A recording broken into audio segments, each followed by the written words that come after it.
see that? Escape is futile in Return Fire. In fact, it's almost as futile as the 3DO, the ill-fated console to which Return Fire was originally released. As with many other games too good to die in the trenches with the 3DO, Return Fire would retreat to other battlefields, so to speak. It was ported to the original PlayStation in 1996, just a year after its 3DO debut.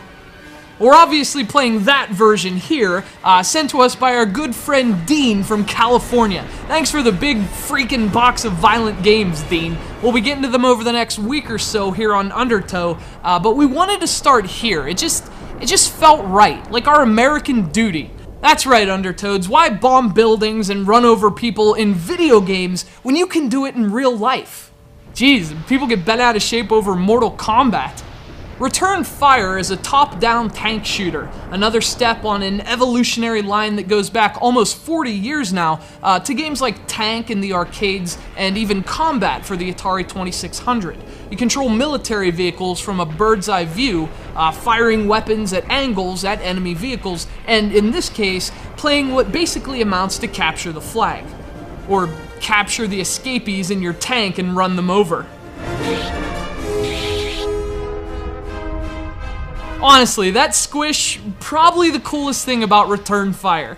You have 4 vehicles to choose from in Return Fire, each with its own strengths. And to carry out each mission, you have to swap between those vehicles to most effectively dispose of your enemies and clear a path to the flag. There's probably a bit of strategy in choosing vehicles to use and approaching your objective, but, well, I'm not one for strategy or planning. I typically just give the area unprepared flyovers in my helicopter while blindly carpet bombing my foes into the Stone Age. And once I get tired of senselessly chasing unarmed men into the sea simply to expedite their inevitable fate, that's when I send in some tanks to run over any remaining cowards, like taking a boot to a cockroach. My strategy is stick with what works, even when it doesn't.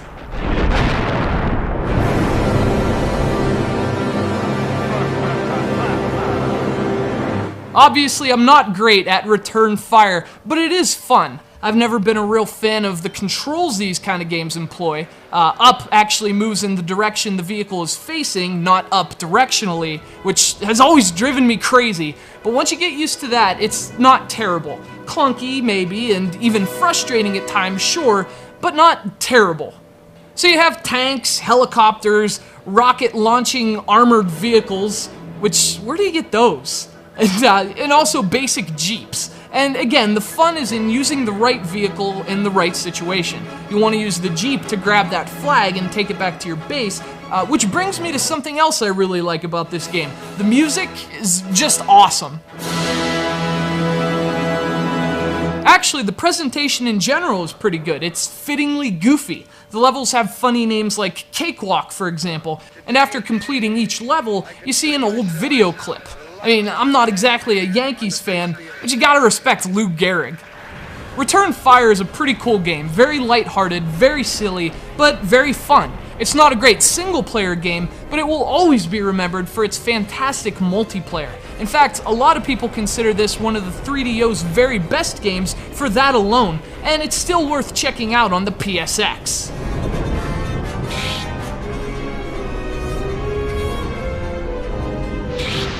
Ooh, I mean, even 15 years later, that sounds awesome.